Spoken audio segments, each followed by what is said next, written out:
ফুলকপি আলুর তরকারি, নাম ফুলকপি মশলা। একদম নতুন রেসিপি, পনিরকেও টক্কর দেবে এই রেসিপিটা।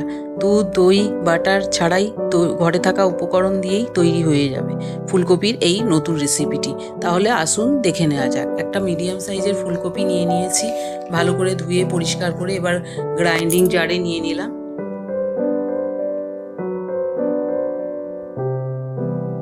এবার ভালো করে এটাকে অল্প 2 চামচ জল দিয়ে পেস্ট করে নেব।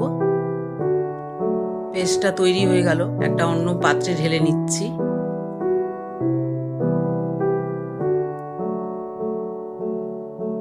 এর মধ্যে কিছু মশলা অ্যাড করে দেবো। স্বাদ মতো নুন, 1/2 চামচ গোটা জিরে, ধনে পাতা, 2 চামচ চালের গুঁড়ো,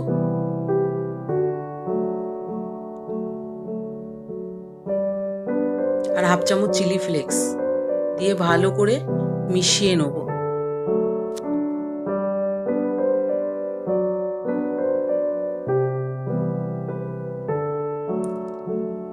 এবার অন্য একটি থালার মধ্যে একটু সামান্য তেল ব্রাশ করে নিয়ে এর মধ্যে ফুলকপির পেস্টটা ভালো করে ছড়িয়ে দেব।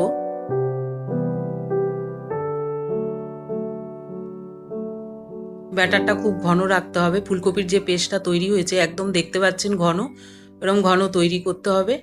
আর পাতলা করে একদম পুরো সারা থালাতে ছড়িয়ে দিতে হবে।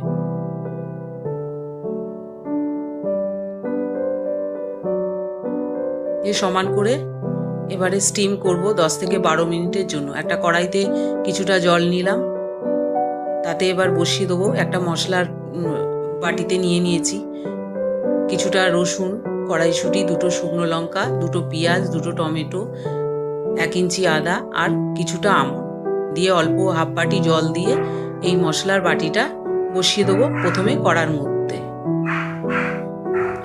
তারপরে ফুলকপি পেস্টের থালাটা উপরে বসিয়ে চাপা দিয়ে 10 থেকে 12 মিনিট স্টিম করে নিতে হবে।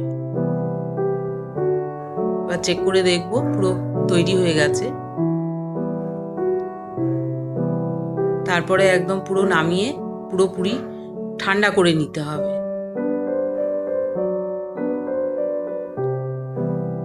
ঠান্ডা করে নিয়ে মশলাগুলো গ্রাইন্ডিং জারে নিয়ে নিয়েছি। এবার ভালো করে পেস্ট একটা তৈরি করে নেব।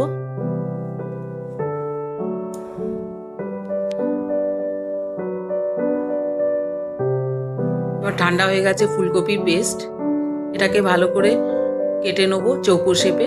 আপনারা আপনাদের পছন্দের শেপে কেটে নেবেন।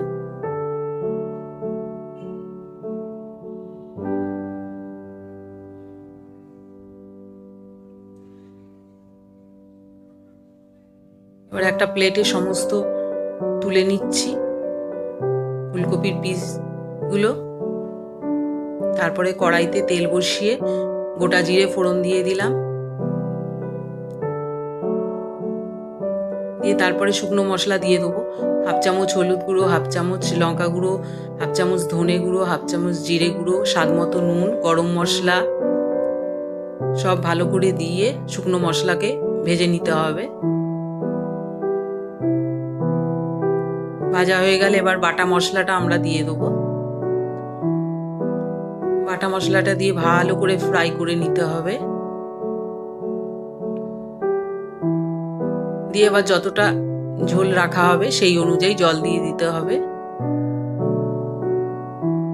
এবার মশলার জলটা দিয়ে দেবো কড়াইশুঁটি সেদ্ধর সাথে। স্বাদ মতো নুন, অল্প চিনি দিয়ে দিলাম। এবার ফুলকপির পিসগুলো দিয়ে দেবো। 1 থেকে 2 মিনিট ফোটার পরে এবারে প্লেটে সাজিয়ে নেব আমাদের ফুলকপির নতুন রেসিপিটি। তাহলে রোজ রোজ একই রান্না করতে করতে বোর হয়ে গেছেন, তাহলে এই নতুন রেসিপিটা একবার ট্রাই করে দেখতে পারেন। খুবই ভালো লাগবে এটা। রুটি, লুচি, পরোটা সবার সঙ্গে ভালো লাগে। রেসিপিটা ভালো লাগলে লাইক করে চ্যানেলটি সাবস্ক্রাইব করবেন ও যতটা সম্ভব শেয়ার করে দেবেন। তাহলে আজকের মতো এই পর্যন্ত। আবার দেখা হচ্ছে অন্য কোনো রেসিপির সাথে।